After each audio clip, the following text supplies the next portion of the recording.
کیسے زندگی، آؤ علماء سے پوچھ لیں، آئے جو مشکل پیش کوئی، آؤ علماء سے پوچھ لیں۔ الحمدللہ رب العالمین والصلاة والسلام علی سید المرسلین، اما بعد فاعوذ باللہ من الشیطان الرجیم، بسم اللہ الرحمن الرحیم۔ الصلاة والسلام علیک یا رسول اللہ وعلی آلک واصحابک یا حبیب اللہ، الصلاة والسلام علیک یا نبی اللہ وعلی آلک واصحابک یا نور اللہ۔ میٹھے میٹھے اسلامی بھائیوں اور مدنی چینل کے ناظرین، سلسلہ دارالفتہ اہل سنت میں ایک بار پھر آپ کو مرحبا کہتے ہیں۔ الحمدللہ رمضان میں روزے فرض ہیں، تو ایک مسلمان کے لیے کہ جس پر روزے فرض ہوا کرتے ہیں، روزے کے احکام سیکھنا بھی فرض ہیں۔ تو دارالفتہ اہل سنت کے سلسلے ہمارے لیے نعمت سے کم نہیں ہیں، تو لہٰذا ابھی روزوں سے متعلق، زکوٰۃ سے متعلق اور بھی شرعی مسائل ہمیں سیکھنے کو ملیں گے، تو لہٰذا مدنی چینل کے ناظرین آپ ہمارے ساتھ رہیں گے تو علم دین کا خزانہ آپ کے ہاتھ آئے گا۔ ابتداءً درود پاک کی فضیلت عرض کی جاتی ہے کہ فرمان مصطفیٰ صلی اللہ تعالی علیہ وسلم ہے کہ جو دن بھر میں 1000 مرتبہ درود پاک پڑھے گا وہ مرے گا نہیں جب تک جنت میں اپنی جگہ نہ دیکھ لے۔ صلو علی الحبیب صلی اللہ تعالی علی محمد صلی اللہ علیہ وسلم۔ مدنی چینل کے ناظرین، درود پاک پڑھنے کا مہینہ، اللہ تعالیٰ کا ذکر کرنے کا مہینہ، قرآن کی تلاوت کا یہ مہینہ ہے، تو جتنا ہو سکے آقا علیہ الصلوۃ والسلام پر درود پاک پیش کیجئے۔ آئیے سلسلے میں آپ کی کورس کو ہم شامل کرتے ہیں۔ جو اپنے گھر میں نہیں دے، اور جیسے زکوٰۃ کا مہینہ آئے اور جو زکوٰۃ دوسروں مستحق کو دیتا ہے، گھر میں نہیں دیتا ہے، اس کی آپ بتائیں گے وضاحت؟ جی تو آپ کیا ارشاد فرمائیں گے زکوٰۃ کے حوالے سے؟ الحمدللہ رب العالمین والصلاة والسلام علی سید المرسلین، اما بعد فاعوذ باللہ من الشیطان الرجیم، بسم اللہ الرحمن الرحیم۔ بھائی نے سوال یہ کیا کہ کوئی شخص گھر میں زکوٰۃ نہیں دیتا، باہر زکوٰۃ دیتا ہے، تو اس کا کیا حکم ہے؟ دیکھیں، حکم تو یہی ہے کہ آدمی کو جب زکوٰۃ نکالنا ہو تو اپنے گھر والوں میں، قریبی رشتہ داروں میں دیکھے کہ کون مستحق ہے، صحیح، اور ان کو زکوٰۃ ادا کرے۔ اب گھر میں بھی بعض لوگ ہوتے ہیں جن کو زکوٰۃ دے سکتے ہیں، جن کو نہیں دے سکتے۔ ٹھیک ہے، اپنی اولاد کو زکوٰۃ نہیں دے سکتے، بیٹا بیٹی، پوتا پوتی، نواسہ نواسی، اور جس کی آپ اولاد ہیں یعنی والدین، دادا دادی، نانا نانی، ان کو زکوٰۃ نہیں دے سکتے۔ صحیح، شوہر بیوی، بیوی شوہر کو زکوٰۃ نہیں دے سکتی۔ اس کے علاوہ جو رشتہ دار ہیں، بھائی بہن ہیں، ان کی اولادیں ہیں، اگر وہ مستحق ہیں زکوٰۃ کے تو انہیں زکوٰۃ دے سکتے ہیں۔ ان کو چھوڑ کر باہر زکوٰۃ دے دینا، زکوٰۃ تو ادا ہو جائے گی، ٹھیک ہے، لیکن روایتوں میں آتا ہے کہ اللہ تبارک تعالیٰ ایسے صدقے کو قبول نہیں فرماتا کہ جو اپنے قریبی رشتہ داروں کو تو چھوڑ دے، بیچارہ وہ مستحق ہے، جانتے ہوئے کہ مستحق ہے نہیں دے رہا، اور باہر وہ خوب دے رہا ہے، تو اللہ تبارک تعالیٰ جو ہے اس کی طرف نظر رحمت نہیں فرمائے گا، اور جو ہے اس کا صدقہ جو ہے وہ قبول نہیں ہوگا۔ تو لہذا سب سے پہلے ہم اپنے گھر والوں کو، جو رشتہ دار میں نے گنوائے ہیں جن کو زکوٰۃ نہیں دے سکتے، ان کے علاوہ جو رشتہ دار ہیں، جبکہ وہ سید اور ہاشمی نہ ہوں، ٹھیک ہے، اور وہ زکوٰۃ کے مستحق ہوں، تو انہیں زکوٰۃ دی جائے۔ زکوٰۃ کے مستحق کے لیے دیکھیں کیا چیز دیکھی جائے۔ اکثر یہ پریشانی رہتی ہے کہ بھی زکوٰۃ کا مستحق کون ہے۔ صحیح، کوئی عورت بیوہ ہو جائے تو کہتے ہیں بھئی یہ زکوٰۃ کی مستحق ہے، حالانکہ بیوہ ہونا زکوٰۃ کے مستحق ہونے کے لیے شریعت نے بیان نہیں کیا۔ صحیح، کئی بیوہ ایسی ہوتی ہیں جن پر زکوٰۃ خود فرض ہوتی ہے، صحیح، نکالنا خود لازم ہوتی ہے۔ تو اصل جو مدار ہے جو شریعت نے بیان کیا وہ ہے کہ آپ جس کو زکوٰۃ دے رہے ہیں وہ زکوٰۃ کا مستحق ہو۔ وہ کیسے جانیں گے؟ کہ وہ شریف فقیر ہو۔ اب شریف فقیر کس کو کہتے ہیں؟ کہ جس کے پاس نہ سونا ہو، نہ چاندی ہو نصاب کے برابر، نہ ضرورت سے زائد نصاب کے برابر رقم ہو، اور فی زمانہ پاکستان میں جو ہے زکوٰۃ کا جو نصاب ہے 40,000 کے اندر ہے۔ صحیح، تب 40,000 کسی کے پاس ہیں ضرورت سے زائد رکھے ہوئے، یا اس نے کمیٹی میں ڈالے ہوئے ہیں، یا اس کے پروویڈنٹ فنڈ میں جمع ہوئے ہیں وغیرہ، تو اس طرح کسی کے پاس یہ رقم موجود ہے تو اسے زکوٰۃ نہیں دے سکیں گے۔ اسی طرح وہ کسی کے پاس 1 تولہ سونا موجود ہے صحیح، تو اسے بھی زکوٰۃ نہیں دے سکیں گے، اگرچہ اس پہ زکوٰۃ فرض نہیں ہے، 1 تولہ ہے فقط۔ صحیح، تو کیونکہ 1 تولہ سونا جو ہے وہ قیمتاً 52.5 تولہ چاندی سے زائد ہے، ٹھیک ہے، کیونکہ 1 تولہ سونا 60,000 کے قریب ہے اور 52.5 تولہ چاندی 40,000 کی آ جاتی ہے، تو ایسے کو بھی زکوٰۃ نہیں دے سکتے۔ تو لہذا یہ چیزیں دیکھی جائیں۔ اب سوال یہ پیدا ہوتا ہے کہ اب یہ کیسے پہچان ہو؟ تو شریعت یہ کہتی ہے کہ آپ دینے سے پہلے کم سے کم غور و فکر تو کریں صحیح، کہ یار میں جس کو زکوٰۃ دے رہا ہوں زکوٰۃ کا مستحق ہے یا نہیں۔ آپ سوچیں تو صحیح، آپ نے غور کیا، جو معلومات کر سکتے تھے آپ نے معلومات کی اور آپ کو وہ زکوٰۃ کا مستحق لگا تو آپ نے اسے مستحق سمجھ کے زکوٰۃ دے دی، آپ کی زکوٰۃ ادا ہو جائے گی۔ شریعت اتنا کہتی ہے کہ آپ سوچ و بچار کریں، تحری کر کے زکوٰۃ دیں، بغیر تحری کر کے زکوٰۃ نہ دیں۔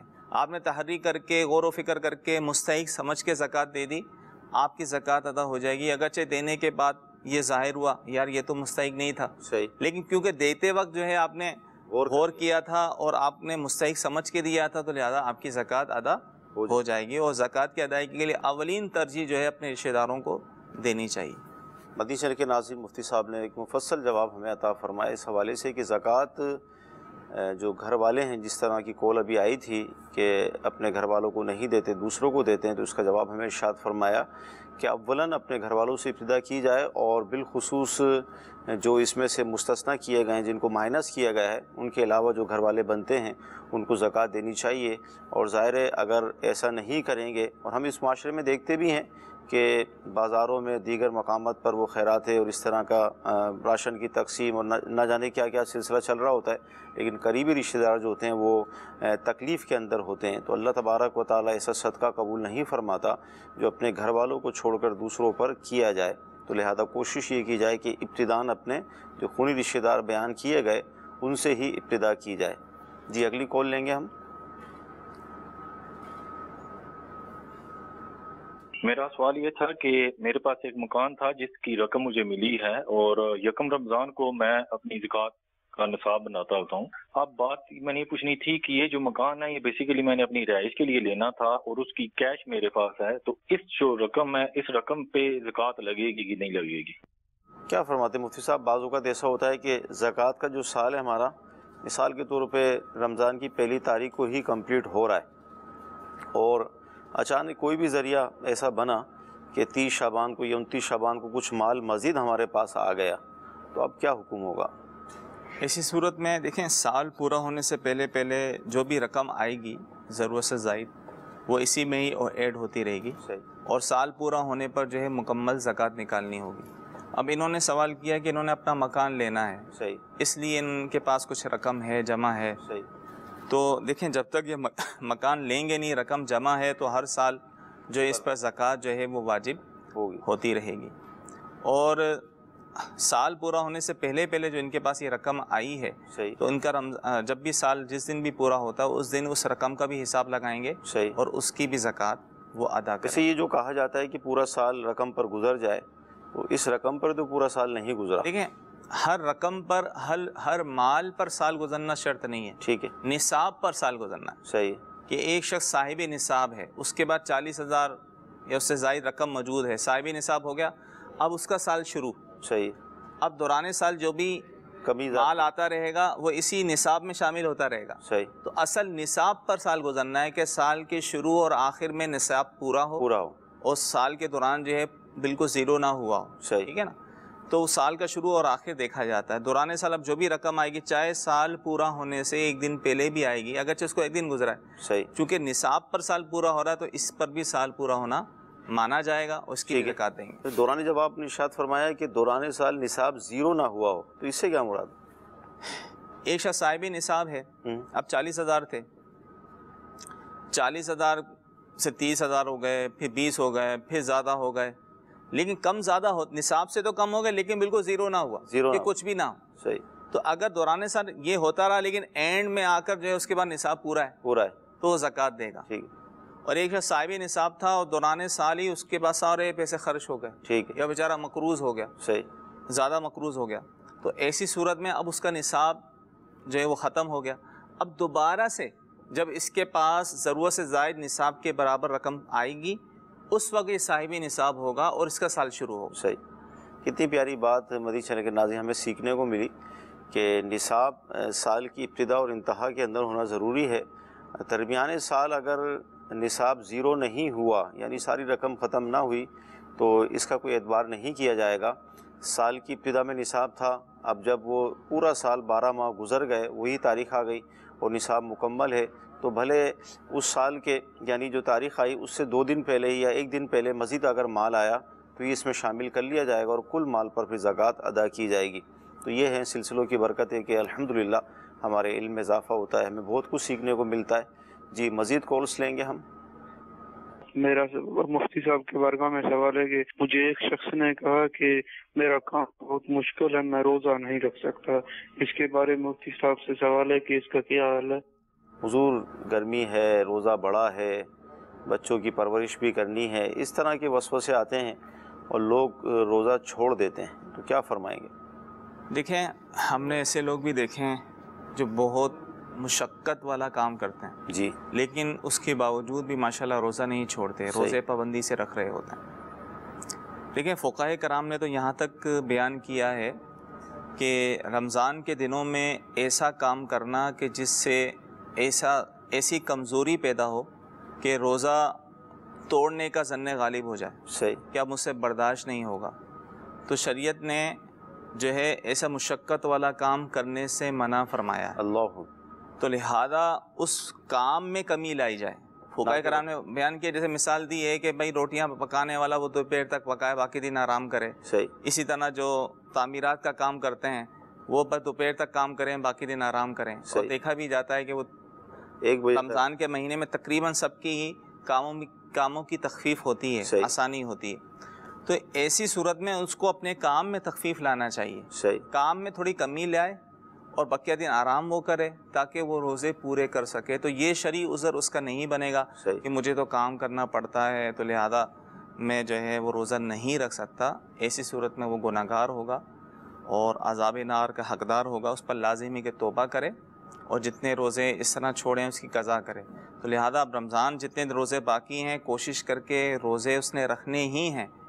اب جہاں تک تعلق کام کا ہے تو کام میں وہ کمی لائے. صحیح, نہ یہ کہ کام میں تو کمی نہیں لا رہا, روزے چھوڑ رہا ہے تو اس کی شریعت نے اجازت نہیں دی. تو روزے اب جو چھوڑ رہا ہے تو وہ کیا مطلب 60 روزے رکھے گا یا 1 روزہ رکھے گا؟ لیکن جو روزہ سرے سے ہی نہ رکھے, ٹھیک ہے, تو اس صورت میں اس پر صرف قضا لازم ہے, یعنی 1 دن کی قضا کرنی ہوگی. ٹھیک ہے, اور معذاللہ 60 روزے اس پر ہوتے ہیں جو روزہ رکھ کر توڑ دے, جان بوجھ کر توڑ دے اور کفارے کی شرائط پائی جائیں تو پھر وہ کفارے کے 60 روزے بھی رکھنے ہوتے ہیں اور 1 روزہ جو ہے قضا کا بھی رکھنا ہوتا ہے. اب کوئی بھی شخص رمضان المبارک کا بغیر عذر کے اگر روزہ نہیں رکھتا, جیسے انہوں نے کہا کام کاج کی وجہ سے, تو یہ ایسا عذر نہیں ہے کہ جو شریعت نے اس کو معتبر مانا ہو کہ بھائی ٹھیک ہے کام کاج کرنا پڑتا ہے تو لہذا روزہ چھوڑ دو, کام کاج کرو بعد میں کام کاج تو سارا سال کرنا ہوتا ہے. صحیح, ٹھیک ہے نا. تو شریعت یہ کہتی ہے کہ کام میں تخفیف لے کر آئے, تو لہذا جو ہے وہ کام میں تخفیف کرنا یہ ضروری ہے اور یہ نہیں ہے کہ وہ روزہ چھوڑ دے.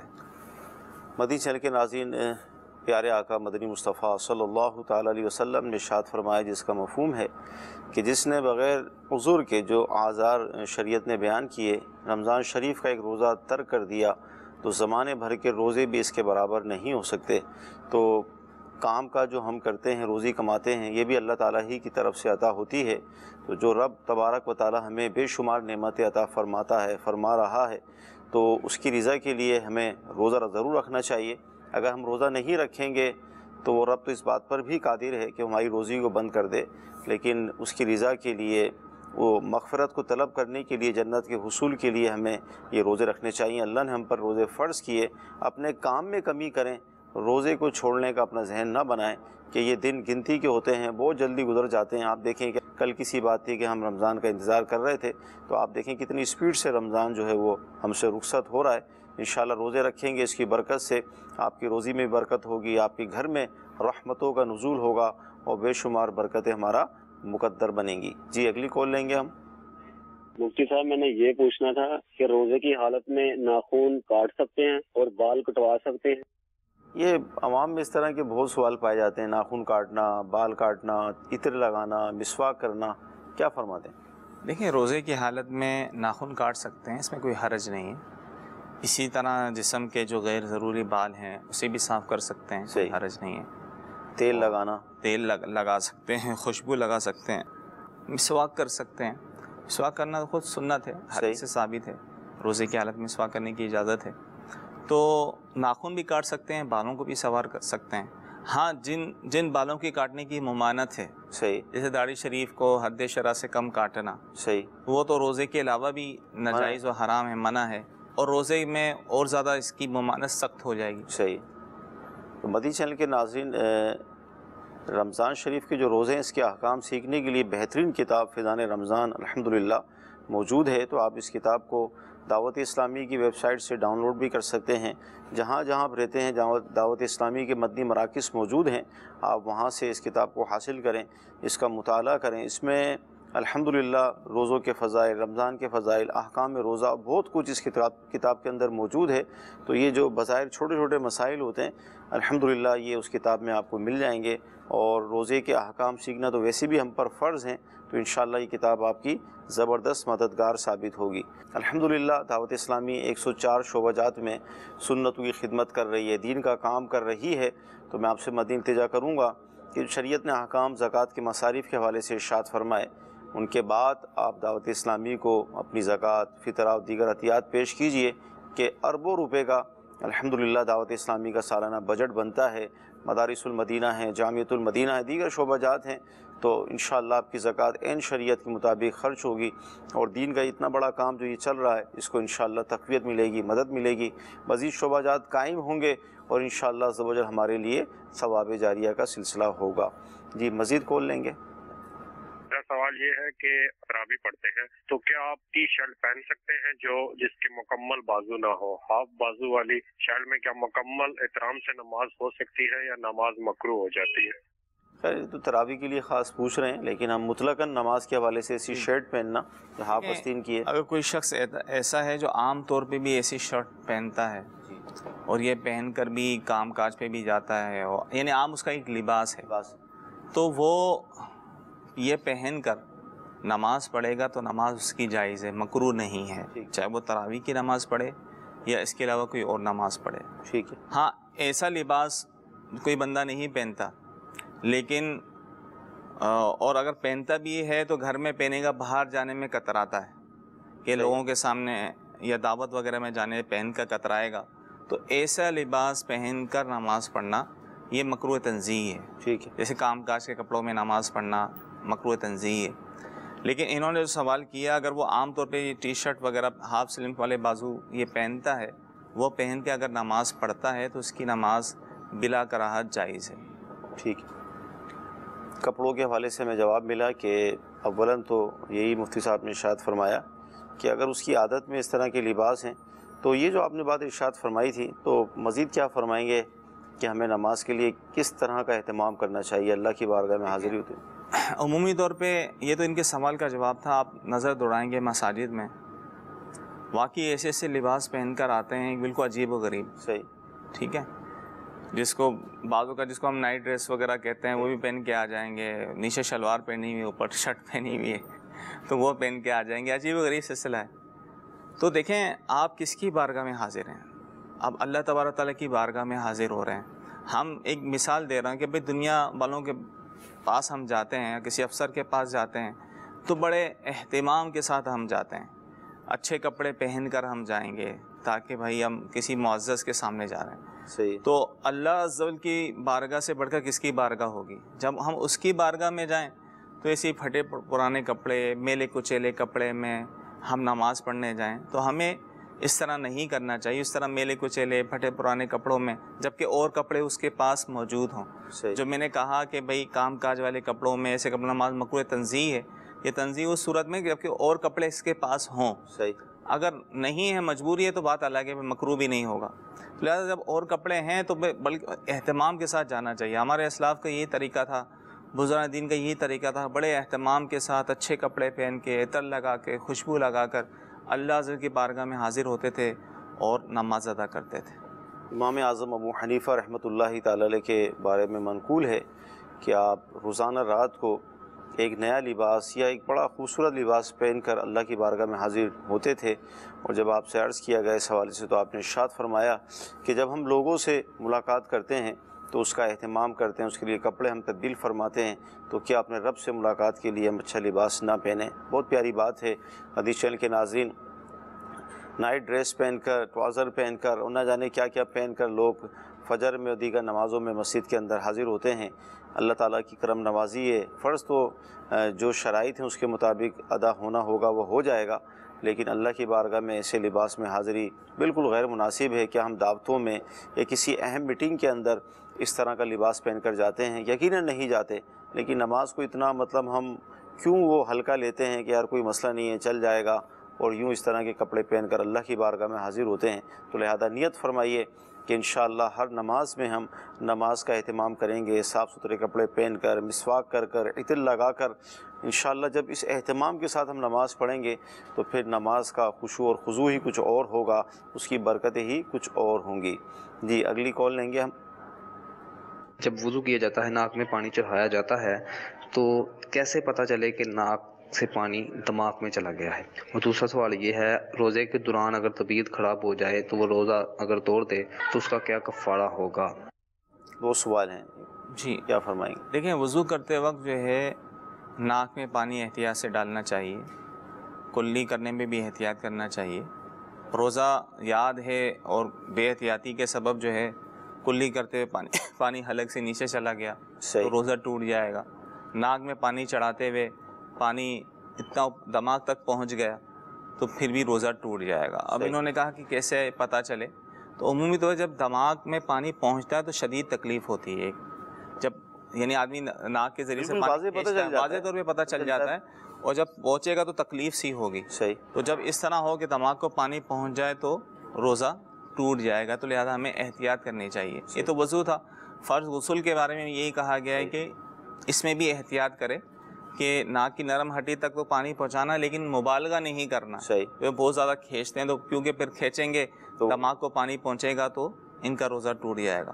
دیکھیں، جن صورتوں میں روزہ نہ رکھنے کی اجازت ہے، ٹھیک ہے، کہ کوئی شخص ایسا مریض ہے کہ روزہ رکھ ہی نہیں سکتا، ٹھیک ہے، روزہ پورا کرنا اس کے لیے دشوار ہے، تو ایسی کیفیت اگر روزے کے دوران پیدا ہو جائے کہ روزہ تو اس نے رکھ لیا لیکن روزے کے دوران شدید بیمار ہو گیا، اب روزہ پورا کرنا اس کے لیے دشوار ہو گیا، اور کوئی ذرائع بھی نہیں ہے کہ وہ کرے، تو ایسی صورت میں جو ہے اسے روزہ توڑنے کی اجازت ہے۔ اگر وہ روزہ توڑتا ہے بیماری کی وجہ سے تو اس صورت میں صرف روزے کی قضا ہوگی، کفارہ لازم نہیں ہوگا، ٹھیک ہے، یعنی ایک دن کے روزے کی قضا کرنی ہوگی۔ مدنی چینل کے ناظرین، آپ کے ایس ایم ایس بھی ہمیں موصول ہو رہے ہیں، آئیے کچھ ایس ایم ایس بھی ہم شامل کرتے ہیں۔ روزے میں سرما لگا سکتے ہیں، حضور کیا فرمائیں گے؟ جی ہاں، روزے میں سرما لگا سکتے ہیں، حدیث میں اس کی اجازت دی گئی ہے۔ اچھا، اس طرح روزے کے اندر اگر الٹی ہو جائے، بعض اوقات غذا باہر آ جاتی ہے، تو کیا فرمائیں گے اس حوالے سے؟ دیکھیں، روزے میں حدیث میں بھی آیا کا مفہوم ہے کہ خود بخود جو قے ہو، الٹی ہو، اس سے روزہ نہیں ٹوٹتا، جان بوجھ کر اگر الٹی کی جائے تو اس سے روزہ ٹوٹتا ہے۔ ٹھیک، تو خود بخود جیسے متلی ہوتی ہے، طبیعت چاہتی ہے اور بندے کو الٹی ہو جاتی ہے، اب وہ چاہے کتنی زیادہ ہی الٹی کیوں نہ ہو، صحیح، بلکہ یہاں تک کتابوں میں لکھا ہے کہ بالٹی کیوں نہ بھر جائے، صحیح، یعنی خود بخود ہو رہی ہے اس کی طبیعت کی وجہ سے، تو اس سے روزے میں جو ہے وہ ذرا برابر فرق نہیں پڑے گا۔ ٹھیک، ہاں اگر جان بوجھ کر کی ہے، صحیح، یعنی منہ میں انگلی ڈال کر اس طرح جان بوجھ کر اس نے الٹی کی ہے، اور وہ الٹی جو ہے وہ منہ بھر ہے، اور اس الٹی میں کھانا پانی وغیرہ اس طرح کی چیزیں نکلی ہیں، صحیح، تو اس صورت میں جو ہے وہ روزہ ٹوٹتا ہے، خود بخود قے یا الٹی آنے سے روزہ نہیں ٹوٹتا۔ ٹھیک ہے۔ اچھا، ایس ایم ایس یہ ہے کہ اگر ایک رکعت پڑھ کر سلام پھیر دیا تو اب کیا کریں؟ سلام پھیر دیا، اگر فوری طور پہ یاد آ گیا تو نماز کو مکمل کر لے، اور آخر میں جو ہے وہ سجدہ سہو کرے، نماز ہو جائے گی۔ لیکن سلام پھیر دیا اور منافی نماز، کسی سے کلام شروع کر دیا، کھا پی لیا، اس کے بعد یاد آیا تو ظاہر ہے پھر تو نئے سرے سے نماز پڑھنی ہوگی۔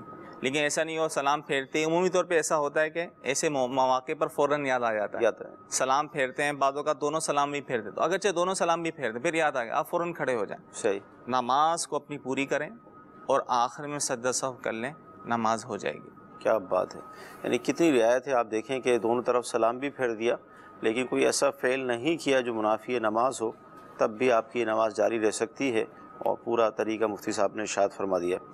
اچھا حضور، روزے کی حالت میں انجیکشن، ظاہر ایک مسئلہ کافی چلتا ہے، یہ کیا فرمائیں گے؟ دیکھیں روزے کی حالت میں انجیکشن لگانے سے روزہ نہیں ٹوٹتا. ٹھیک، اب وہ نس میں ہو، گوشت میں ہو انجیکشن.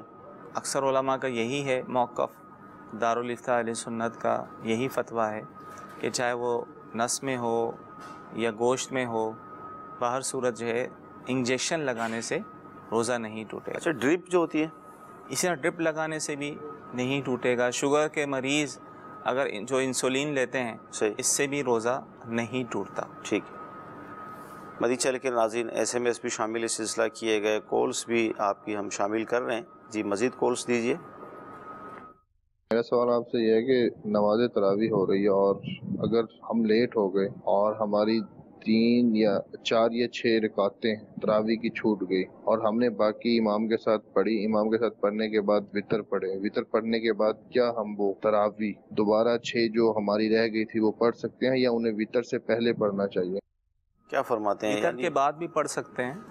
جو تراویح کی رکعتیں رہ گئی ہیں تو اگر امام کے ساتھ انہوں نے وتر پڑھ لیے تو بعد میں جو تراویح جتنی رہ گئی ہیں تو اس کو بعد میں بھی پڑھی جا سکتی ہیں. بہتر کیا ہے کہ یہ وتر نہ پڑھیں؟ یہ ہے کہ پہلے کیونکہ جب ایسا شخص جو ہے وہ لیٹ آیا ہے تو ظاہر تو یہ ہے کہ اس نے عشاء کے فرض بھی جماعت سے نہیں پڑھے. تو فقہاء کرام فرماتے ہیں کہ جس نے عشاء کے فرض جماعت سے نہ پڑھے تو وہ وتر بھی جماعت سے نہ پڑھے. صحیح، بہتر یہی ہے. صحیح، کیونکہ وتر کی جماعت یہ عشاء کی فرضوں کی تابع ہے. کہ جس نے عشاء کے فرض جماعت سے پڑھیں تو وہ وتر بھی جماعت سے پڑھے، اور جس نے عشاء کے فرض جماعت سے نہیں پڑھے تو وتر بھی جماعت سے نہ پڑھے. لیکن اگر کسی نے پڑھ لیے تو گناہ نہیں ہے. صحیح. بہتر یہی ہے کہ وتر بھی جماعت سے نہ پڑھے. تو ایسی صورت میں بہتر یہی ہوگا کہ امام کے ساتھ جتنی پڑھنی تھی پڑھ لیے. امام جو اپنی اب وتر کی جماعت کروا رہے ہیں تو یہ اپنی بقیہ جو ہے تراویح کی نماز کو پورا کر لے اور آخر میں پھر یہ وتر پڑھ لے. جی مدی چینل کے ناظرین، یہ مسئلہ بھی واضح ہو گیا کہ اگر آپ کی جماعت نکل گئی ہے اور تراویح کی بھی چند رکعات نکل گئی ہیں تو اس صورت میں کیا کرنا ہے؟ بہتر یہی ہے کہ اپنی تراویح کو مکمل کر کے پھر انفرادی طور پر آپ وتر ادا کریں. جی اگلی کال. میرا آنکھوں میں بیماری ہے، آنکھوں میں سخت درد ہے، کہ میں کوئی دوائی وغیرہ روزے کی حالت میں کوئی اپنا آنکھوں میں ڈال سکتا ہوں یا نہیں؟ جی حضور کیا فرمائیں گے؟ دوائی آنکھوں میں ڈالنا. دیکھیں آنکھوں میں دوا ڈالنے سے روزہ ٹوٹتا ہے یا نہیں، اس میں علماء کا اختلاف. ٹھیک ہے. کئی علماء یہ فرماتے ہیں کہ آنکھوں میں دوا ڈالنے سے روزہ نہیں ٹوٹتا، اور کئی علماء یہ فرماتے ہیں کہ روزہ ٹوٹ جاتا ہے جدید تحقیق کے مطابق. اور دارالافتاء اہل سنت کا فتویٰ یہی ہے کہ آنکھ میں دوا ڈالنے سے روزہ ٹوٹ جاتا ہے. ویسے آنکھ میں اگر جیسے روزے کے علاوہ بھی تجربہ یہ ہے کہ اگر ہم دوا ڈالتے ہیں تو اس کا ذائقہ حلق میں محسوس ہوتا ہے. جی جی. تو پھر بھی اس میں ہے علماء کا اختلاف تو ہے ہی، لیکن دارالافتاء اہل سنت کا فتویٰ یہی ہے کہ روزہ ٹوٹ جاتا ہے. ٹھیک ہے. جی اگلی کال. اتنا سونا اور چاندی یا جائیداد پہ کہاں تک کی یعنی لمٹ ہوتی ہے، جو یعنی بندہ یعنی کتنی زکوٰۃ بنتی ہے، کہاں سے شروع ہوتی ہے زکوٰۃ؟ لمٹ کیا ہے حضور؟ کتنا مال ہوگا زکوٰۃ ہوگا؟ شریعت نے سونے کا جو نصاب بیان کیا ہے، یعنی اگر کسی کے پاس صرف سونا ہو اور سونے کے علاوہ کچھ بھی نہ ہو تو 7.5 تولہ سونے پر زکوٰۃ ہوگی، اس سے کم پر نہیں ہوگی. ٹھیک ہے. سونا نہیں ہے، چاندی ہے، صرف چاندی ہے تو چاندی کا نصاب بیان ہوا ہے 52.5 تولہ چاندی. ٹھیک ہے. ٹھیک ہے. نہ سونا ہے نہ چاندی ہے، رقم ہے ضرورت سے زائد، تو کتنی رقم ہونا چاہیے؟ تو 52.5 تولہ چاندی کے برابر ضرورت سے زائد کسی کے پاس رقم ہو، جو کہ فی زمانہ 40,000 کے لگ بھگ بنتی ہے اور اس پر سال گزر جائے تو اس پر زکوٰۃ ہوگی. بعض اوقات ایسا ہوتا ہے کہ نصاب پورا نہیں ہوتا. سونے کا نصاب بھی 7.5 تولہ نہیں ہے، کسی کے پاس چاندی بھی اتنی نہیں ہوتی، تھوڑا ہے. اب مثال کے طور پہ کسی کے پاس 1 تولہ سونا ہے اور 1 تولہ چاندی ہے، اب نہ یا سونے کا نصاب پورا ہے نہ چاندی کا نصاب پورا ہے، اب شریعت کہتی ہے ان کو آپس میں ملا لیں، صحیح، سونے کو چاندی یا چاندی کو سونا کر کے دیکھیں کوئی ایک نصاب بن رہا ہے یا نہیں، صحیح، اور فی زمانہ ہم سونے کو چاندی کریں نصاب بن جاتا ہے، یعنی 1 تولہ سونے کی چاندی خریدیں تو 52.5 تولہ چاندی سے زائد آئیں گے. یہ کب دیکھیں گے؟ جب سونے کے ساتھ چاندی بھی ہو تھوڑی تھوڑی. اب ملا کر چونکہ نصاب پورا ہو رہا ہے تو اس صورت میں زکوٰۃ ہوگی. یا سونے کے ساتھ رقم ہے، 1 تولہ سونا ہے، ضرورت سے زیادہ کچھ رقم بھی ہے، تو ان کو ملا کر نصاب 52.5 تولہ چاندی کے برابر پہنچ جاتا ہے تو اس صورت میں زکوٰۃ. یعنی اس سے آپ کے جواب سے یہ بات محسوس کی جا رہی ہے کہ زکوٰۃ کو نکالنے کا ایک راستہ نکالنا ہے. یعنی بعض لوگ یہ چاہتے ہیں کہ زکوٰۃ نہ نکالنے کا راستہ مل جائے ہمیں. یعنی شریعت نے یعنی شریعت کو مطلوب یہ ہے کہ مطلب یہ کہ زکوٰۃ دی جائے تاکہ مستحق جو لوگ ہیں ان کی مدد ہو. زکوٰۃ مال کا میل ہوتا ہے، ٹھیک ہے. فرمایا گیا ہے کہ بھائی اپنے مال کو زکوٰۃ نکال کے اپنے مال کو مضبوط کلوں میں محفوظ کر لو، ہے نا. تو مال تو اس سے محفوظ ہوتا ہے، چوری ہونے سے محفوظ ہو جاتا ہے، جلنے سے محفوظ ہو جاتا ہے. بظاہر تو لگ رہا ہے کہ مال جا رہا ہے، لیکن حدیث میں آیا کہ در حقیقت مال بڑھتا ہے. زکوٰۃ دینے سے مال کم نہیں ہوتا، بڑھتا ہے. بس اللہ پہ بندہ توکل رکھے اور شرعی احکامات کی پابندی کرے، پھر دیکھیں اللہ تعالیٰ کتنا نوازتا ہے اور اللہ تعالیٰ رزق کی کتنے دروازے کھولتا ہے. یہ تو ہیلے بہانے کریں گے، راستہ بنائیں گے، یہ نہ ہو وہ نہ ہو، ایسا نہ کریں. بحیثیت مسلمان ہمیں شریعت پر عمل کرنا چاہیے. جب شریعت نے عمل، دیکھیں رزق کا وعدہ اللہ تعالیٰ نے لیا ہے، اس کے ذمہ کرم پر ہے، تو اللہ تبارک تعالیٰ رزق عطا فرمائے گا. ہم اس کے احکامات پر، شرعی احکامات پر جو خوش دلی کے ساتھ ہم عمل کرتے رہیں تو انشاءاللہ تعالیٰ ہمارے رزق میں بھی برکت ہوتی رہے گی. مدنی چینل کے ناظرین، مقام غور یہ ہے، یعنی اللہ تعالیٰ نے اس قابل بنایا کہ آپ زکوٰۃ دینے کے قابل ہوئے. کیا یہ مقام شکر نہیں ہے؟ یا آدمی شرعی فقیر ہو اور وہ مطلب یہ کہ منتظر ہو کہ کوئی مجھے زکوٰۃ دے؟ تو دونوں میں اگر ہم کمپیئر کریں گے تو یقیناً جو اس قابل بنا دیا گیا کہ اس کے مال پر زکوٰۃ فرض ہوئی تو اس کے لیے مقام شکر ہے کہ وہ اب اتنا مالدار ہو گیا کہ زکوٰۃ دینے کے قابل ہوا. تو یہ تو مقام شکر ہے. اور پھر فضائل اپنی جگہ ہیں، احادیث میں، قرآن میں اس کے فضائل بیان کیے گئے. تو لہذا خوش دلی کے ساتھ ہمیں زکوٰۃ ادا کرنی چاہیے. اور یہ مال کا میل بھی ہے، مال اس سے پاک بھی ہوتا ہے، مال کی حفاظت بھی ہوتی ہے. اور یہ زکوٰۃ جو آپ ادا کریں گے ایک مسلمان کو جب یہ پیش کریں گے اس کے گھر میں بھی خوشیاں داخل ہوں گی. اور حدیث کا مفہوم ہے کہ فرائض کے بعد سب سے افضل عمل ایک مسلمان کے دل میں خوشی داخل کرنا ہے. تو لہذا وقت پر زکوٰۃ ادا کی جائے اور اپنے خونی رشتہ دار جو بھی اس کے احکام ہیں اس پر عمل کریں گے تو انشاءاللہ بے شمار برکتیں ملیں گی. ایسے میں سے یہ ہے کہ جو دم کے مریض ہوتے ہیں، جن کی سانس اکھڑ رہی ہوتی ہے، تو انہیلر وہ استعمال کرتے ہیں، تو روزے کی حالت میں کیا فرمائیں گے؟ جو دمے کے مریض ہوتے ہیں تو وہ انہیلر استعمال کرتے ہیں، تو روزے کی حالت میں اگر انہیلر استعمال کریں گے تو اس سے روزہ ٹوٹ جائے گا. تو لہذا روزے کی حالت میں اسے استعمال نہ کیا جائے. تو ایسے جو مریض ہوتے ہیں ان کے لیے مطلب روزے کے حوالے سے دیکھیں ان میں بھی اقسام ہوتی ہے نا. ٹھیک ہے. جیسے شوگر کے مریضوں میں اقسام ہیں. صحیح ہے. کسی کا ہائی ہوتا ہے، کسی کا لو ہوتا ہے، کسی کا مناسب ہوتا ہے. اس طرح دمے کے مریض بھی ہوتے ہیں، کسی کو تو کبھی کبھی دورہ پڑتا ہے اس طرح دمے کا، اور کسی کو مستقل پڑتا رہتا ہے، جن کو جو ہے انہیلر دن میں کئی دفعہ استعمال کرنا پڑتا ہے.